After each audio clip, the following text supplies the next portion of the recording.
है। देखो, टेक्सचरिंग का कॉन्सेप्ट क्या है। सबसे पहली चीज़, टेक्सचर दो भाग में डिवाइड होता है। ठीक है, 3D सॉफ्टवेयर के अंदर दो टाइप की टेक्सचरिंग होती है। एक होता है आपका शेडर और एक होता है टेक्सचर। दोनों मिला के क्या बनाते हैं? मटेरियल। मटेरियल के अंदर दोनों प्रॉपर्टी होती है।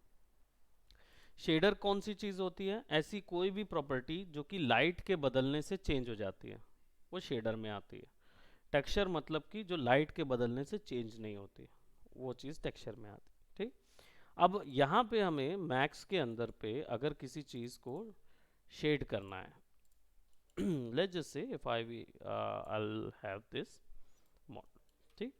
और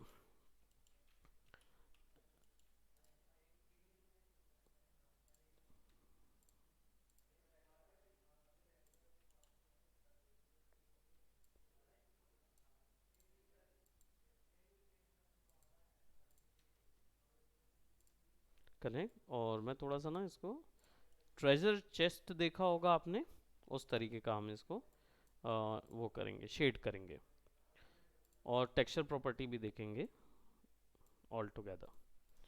ठीक। अब ये हमारे पास क्या है, एक बॉक्स है और इसका सब डिवीजन सेट है।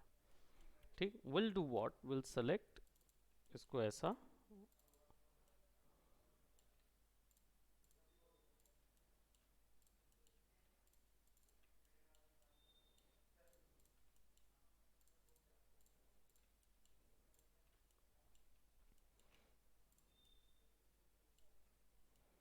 यहाँ पे हमने नहीं लगाया हुआ है।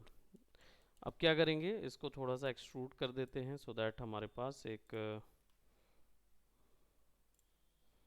बाय पॉलीगॉन इंक्रीज वैल्यू आ जाए।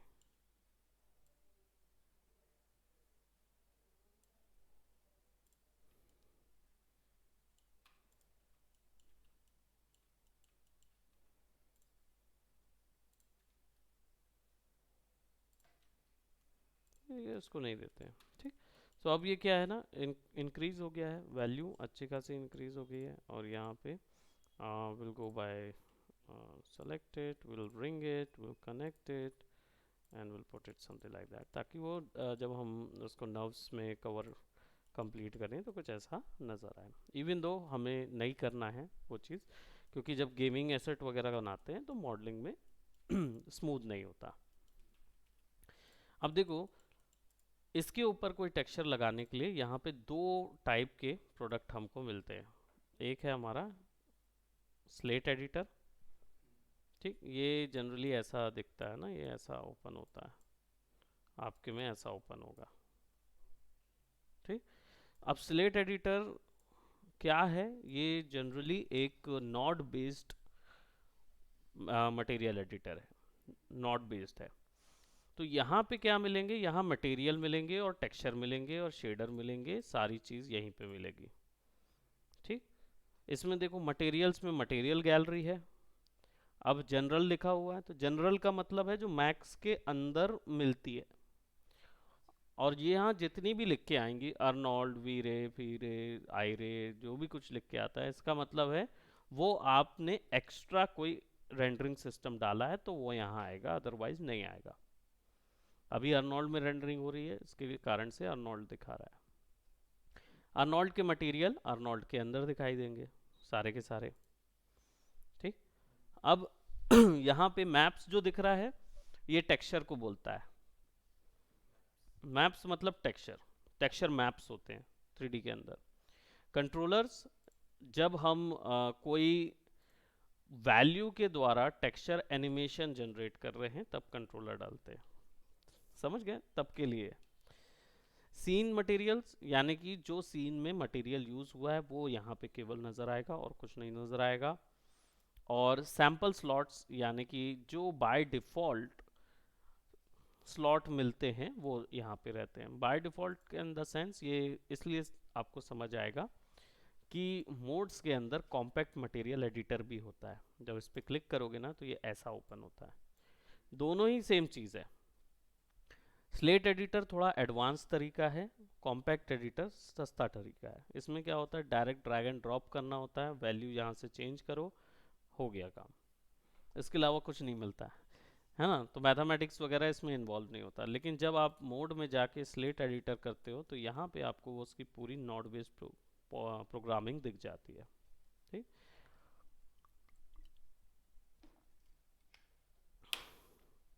अब क्योंकि अर्नोल्ड यूज करेंगे सबसे ज्यादा मैथ्स में, इसके कारण से अर्नोल्ड पे पहले चलते हैं। अब यहाँ देखो AOV लिखा हुआ है। AOV का मतलब होता है ये आर्बिटरी, इसका कुछ टर्म होता है, let me tell you, passes होते हैं ये। AOV full form average order value, नहीं नहीं, AOV VFX full form arbitrary output variable, वही मैंने बोला ना, आर्बिटरी आउटपुट वेरिएबल। इसका मतलब ये होता है कि ये ना एक किसी भी शेडर में से या टेक्सचर में से किसी एक वैल्यू को निकाल सकता है, शेडो निकाल सकता है, रिफ्लेक्शन निकाल सकता है, और उसको आप किसी और वे में चेंज करके वहाँ लगा सकते हो। That is arbitrary output value. ठीक। अब यहाँ पे आ जाओ, उसको छोड़ दो। एटमॉस्फेयर इन्वायरमेंट की बात करता है, फॉग वगैरह इन्वायरमेंट क्रिएट करना है तब के लिए, तो अभी तो नहीं जाना है। मैथ जब मिक्स करने हैं शेडर, आपस में ब्लेंड करने हैं, ऐड करना है, डिवाइड करना है, मल्टीप्लाई करना है, ये सब चीज़ों के लिए मैथ। सरफेस, ये जो है ये आपका ऑब्जेक्ट की सरफेस की बात करता है, यानी कि अगर आप किसी ऑब्जेक्ट की करना है शेडिंग तो ये यहाँ से करनी होगी। ठीक। तो will click on standard surface.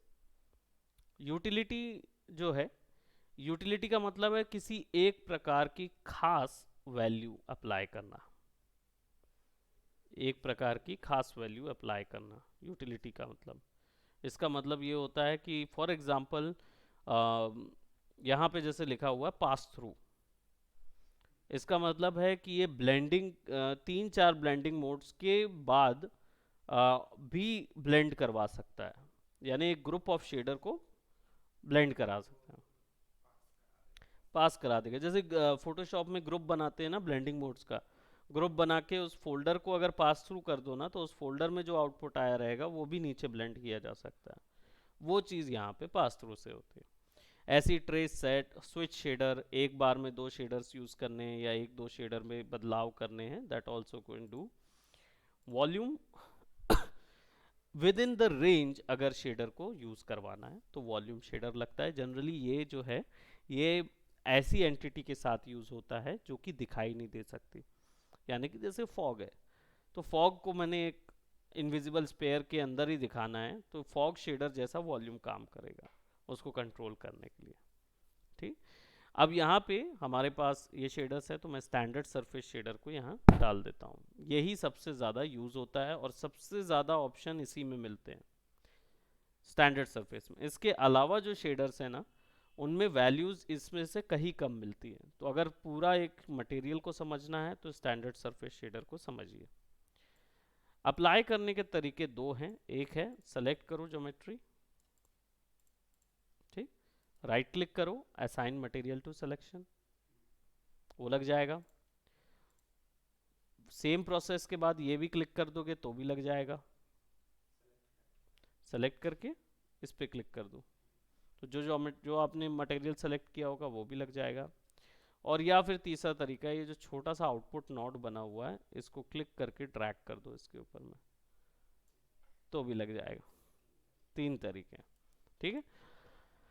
अब यहाँ पे जो वैल्यू दिख रही है मटेरियल की, इसमें देखो आपको इतनी सारी वैल्यूज याद करने की ज़रूरत नहीं होती, तरीका याद करना होता है। पहला जो आप कैप्शन देखोगे, ये देखो डिवाइड किया गया है एक लाइन से, फ्रेम से। यहाँ क्या मिल रहा है, बेस कलर, कलर है ना, ये वैल्यू है, ये कलर है, और ये उसकी ब्लरनेस है, ब्लर वैल्यू है। ठीक। अब मैं बताता हूँ इसका मतलब। यहाँ पे बेस कलर और यहाँ बेस है, बेस कलर है, डिफ्यूज रफनेस है, ये 3 एक साथ काम एक ग्रुप में है। ठीक। अब ये है क्या, हर एक वैल्यू में ये तीनों चीज मिलेगी। कौन सी, पहला वाला होता है क्वांटिटी, क्वांटिटी वैल्यू, कलर की कितनी वैल्यू मैश के ऊपर में दिखाई दे। तो अगर मैं इसको 0.5 कर दूंगा तो वो ग्रे हो जाएगा, क्योंकि वाइट का आधा ग्रे होता है। काइंड ऑफ ओपेसिटी, बस काइंड ऑफ ओपेसिटी मान के चलो। ठीक, ये शेडिंग कम करता है, ब्राइटनेस वैल्यू होती है ना फोटोशॉप में, सेम वैसे ही। ये है कलर सिलेक्शन, जो कलर आपको सेलेक्ट करना है। तो मैं जैसे इसमें एक वुडन कलर सिलेक्शन कर देता हूँ।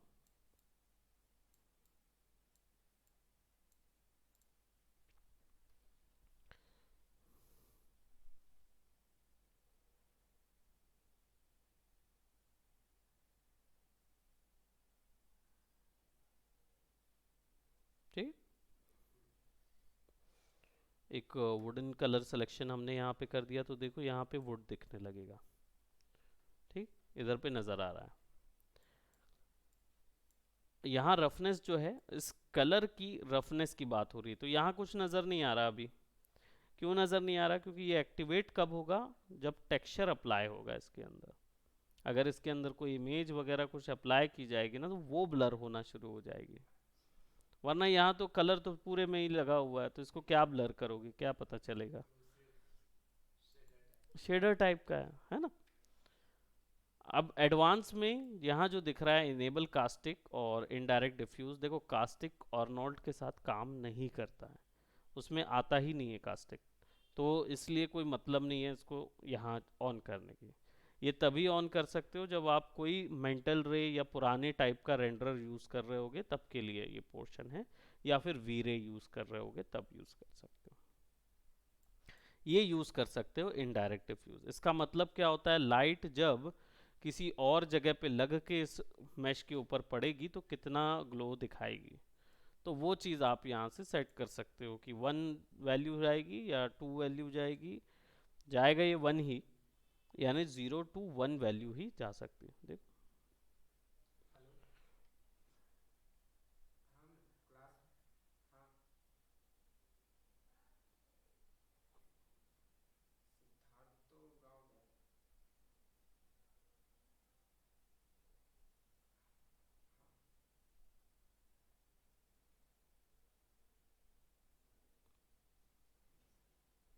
हम्म,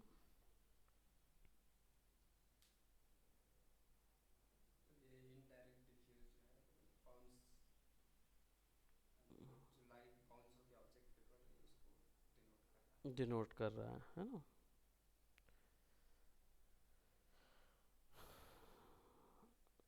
मैं देख रहा हूँ, मेरा 19 तारीख का एक वो दिखा रहा है,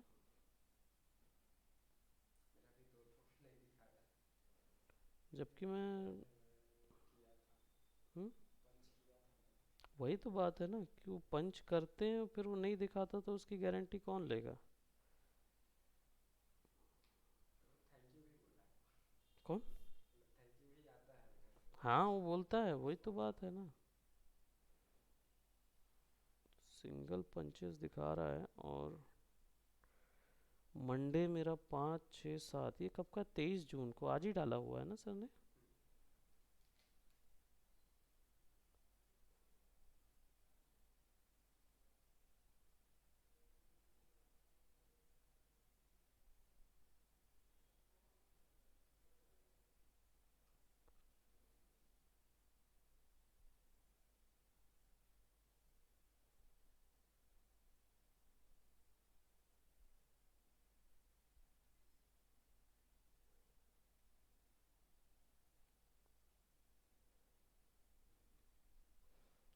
5 6 7, अब देखो ये चीज़ जो हो गई ना, उस हिसाब से चेक करना पड़ेगा पूरा।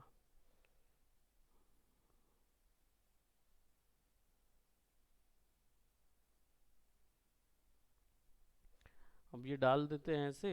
और अभी मैं जाऊंगा तो मैं पूरा रेगुलर क्लास है मेरा, तो मैं कब चेक करूंगा उसको? है ना, अब रात को आराम से चेक करूँ और फिर उसके बाद दूसरे दिन बताऊँ मैं उनको, तब तक एक्शन भी हो जाता है सब चीज़ का।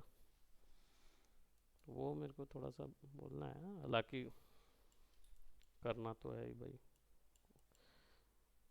क्योंकि मेरे को वो क्लॉज नहीं पुसा रहा है काटने हटने वाला।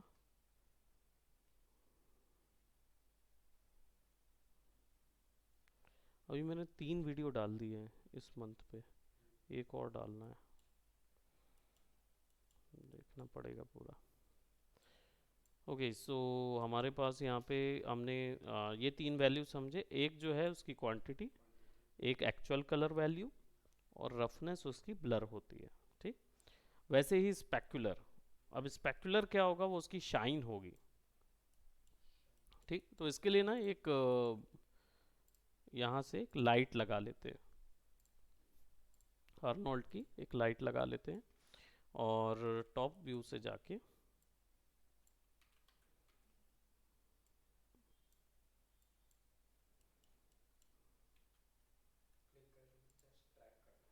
बस क्लिक करके ड्रैग करना है, और ये जो टारगेट है ना इसको सेलेक्ट करो, यहाँ से तो पता ही है सिलेक्शन व्यू है, इसको सेलेक्ट करके यहाँ लगा दो बस। यहाँ पे हाई क्वालिटी कर दो तो समझ आ जाएगा लाइट, है ना। सिमिलरली एक लाइट यहाँ से भी लगा दो, ठीक, फिर लाइट वैल्यू कम करो ना करो कोई मतलब नहीं, क्योंकि हमें तो चारों तरफ से उसको कलरफुल दिखाना है, ताकि हमारे पास जो स्पेक्युलर है ना वो दिखने लगे।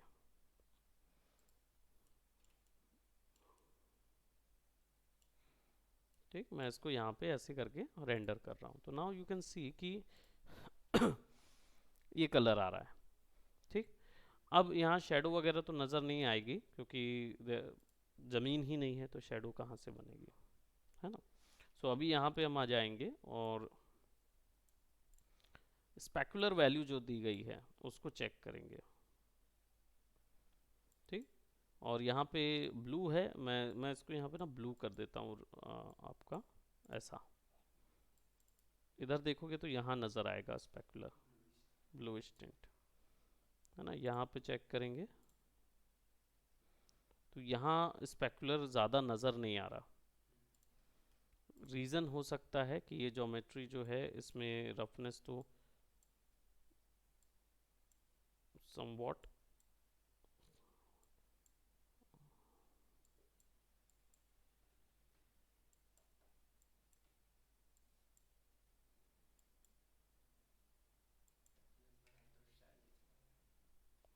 शाइन चला ही गया इधर से, वो ना अपडेट नहीं होता कई बार।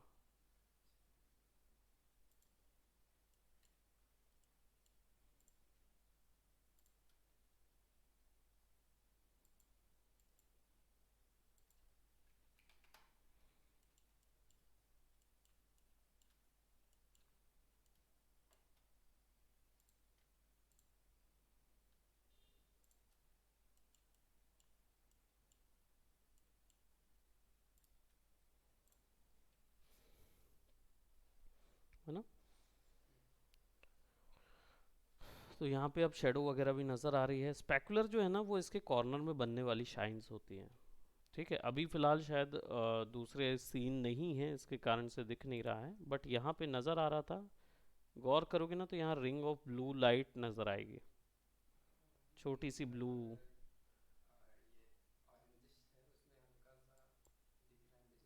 हाँ अब देखो, अब नज़र आया है।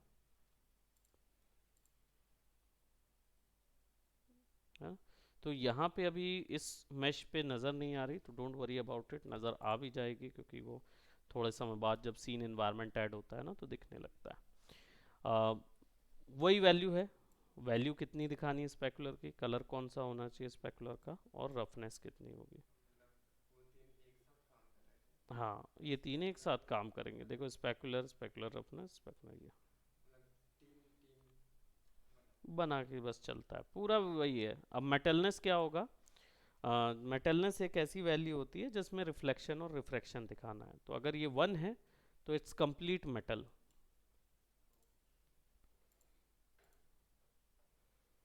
कुछ अंतर नज़र नहीं आ रहा, रीज़न क्या है।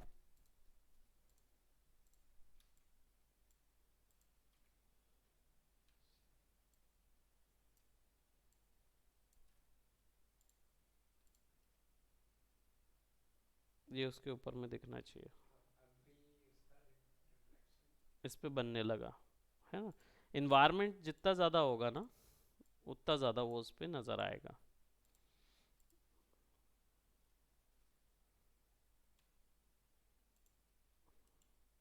अब कंप्लीट वैल्यू बढ़ी तो है इसमें IOR की, लेकिन रफनेस वैल्यू जो है वो फुल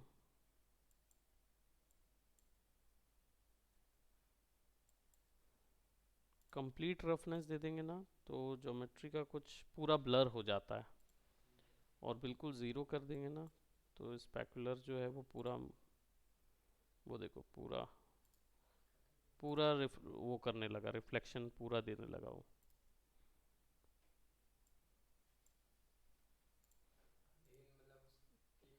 हाँ, चीज़ें चाहिए। अब देखो यहाँ दिख रहा, ये इसके अंदर नज़र आ रहा है तो वो बढ़ रहा है वो धीरे धीरे। तो अभी फ़िलहाल इतनी वैल्यू ट्राई करो, है ना, अप्लाई करो, बेस को एक्सप्लोर करो, स्पेकुलर को एक्सप्लोर करो और मेटलनेस को एक्सप्लोर करो। फिर हम लोग ट्रांसमिशन और सब सरफेस, क्योंकि ये थोड़े एडवांस शेडर हैं, उन पे जाएंगे, बट उनसे पहले फिर मैं टेक्सचर भी अप्लाई करना बताऊंगा। ठीक, so that's it for today, bye bye, take care.